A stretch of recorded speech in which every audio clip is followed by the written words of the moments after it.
અત્યારે જે પરિસ્થિતિ ઊભી થઈ છે એમાં દરિયામાં પરમિશન આપી છે આ વખતે માછીમારી કરવાની પહેલી ઓગસ્ટથી, પરંતુ અચાનક આ વાતાવરણ ખરાબ થવાથી તમે જોઈ શકો છો કે 5 પ્રાઇવેટ કંપનીનું ચડી ગયું છે અને એક બાજુ બોટ માછીમારીની ચડી ગઈ છે.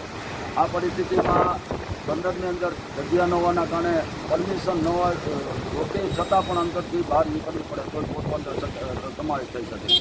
મારી માંગણી પણ સૂચના છે અને કુચરી બંદરની જગ્યાએ લકડી બંદર અને બાપલાવાડીમાં હમણાં પણ બીજા રૂપાણી સાથે ખાતે આપી તો તાત્કાલિક એની આયોજન થાય.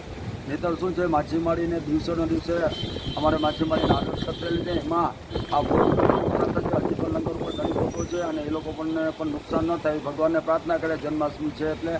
અને આગામી દિવસોમાં તાત્કાલિક જે કંઈ રીતે આ બોટોને જે તંગને નુકસાન થયું ને તાત્કાલિક બોટ માલિકને જો ફરી બેઠો થવા માટે મંદિરના માળમાં